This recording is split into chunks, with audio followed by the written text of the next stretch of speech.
He didn't expect anyone to notice him that morning, let alone a child. Yet out of that stillness came a small voice, gentle but sincere, asking a question no one had asked him in years. "Sir, are you okay?" Martin turned, surprised, and saw a little girl in a faded red dress, her hair slightly messy, her eyes far wiser than her age. There was no hesitation in her face, no fear of the man who looked exhausted and worn out by life. She wasn't trying to impress him or gain anything from him, she simply cared, in the purest way possible. That single moment cracked something open inside him, the realization that compassion can come from the most unexpected places. While he struggled to form an answer, she simply sat down beside him, offering silent company the way only children can. And with that, everything quietly began to change. Martin Blake had everything the world calls success, yet he moved through life like a man lost in a fog. Every morning began the same way, with a sharp suit, a luxury car, and an empty feeling that settled deeper into his chest each day.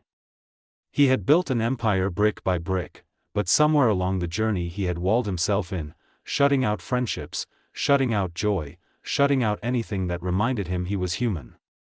Even in moments that should have felt triumphant, record profits, magazine features, awards, there was only silence inside him.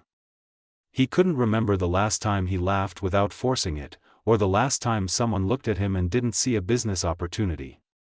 On that gray morning, as he stood outside his car staring at nothing, Martin wasn't searching for money or praise.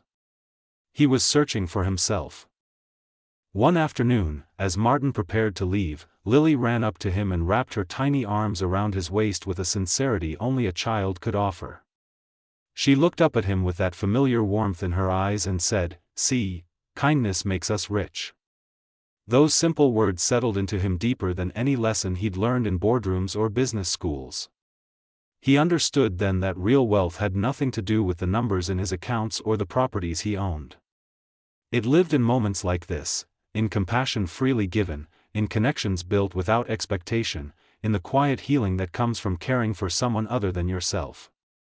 The richest people, he realized, weren't the ones who had the most, but the ones who had the most to give. And for the first time in years, he felt truly wealthy. As days turned into weeks, Martin found himself returning to that little street, not out of obligation, but because something inside him finally felt awake again. He began helping quietly, making sure repairs were done, arranging support without ever taking credit, simply wanting their lives to feel a bit lighter. But the real transformation wasn't in what he gave, it was in what he received.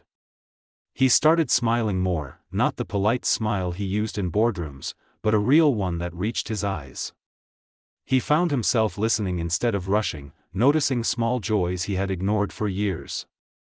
And slowly, the loneliness that once clung to him began to fade. Even his own family felt the change, as if someone had opened a window in a long-closed room and let the light back in. With every act of kindness, Martin wasn't just helping them, he was rebuilding himself from the inside out. When Martin finally visited the place she called home, he expected to feel pity, but what he felt instead was a strange warmth he couldn't quite explain. The house was small, worn by years of struggle, its paint peeling and steps cracked, yet inside there was a sense of life he hadn't felt in his own mansion for years. Her mother, tired but gentle, greeted him with a smile that held no judgment, no agenda, just genuine kindness.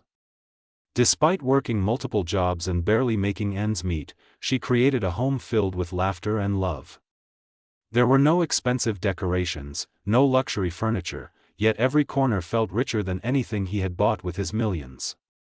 Martin realized that this family, living with so little, possessed something he had lost long ago, the ability to give without fear and love without conditions. Their simplicity revealed what true abundance looks like. As they sat together, Martin found himself studying her more closely. Her clothes were worn, her shoes slightly too big, and her tiny hands were red from the cold, yet she carried a calmness that he himself had spent years chasing. When she spoke again, it wasn't with childish curiosity but with a soft wisdom that caught him completely off guard. She said her mother taught her that people who cry are carrying something heavy in their hearts, and then she asked him if his heart felt heavy too. No one had ever asked him that, not the people he worked with, not the people who claimed to care, not even the people who benefited from his success. But this little girl, with so little of her own, offered him understanding he didn't know he needed. In that moment, he realized that true insight sometimes comes from the smallest voices.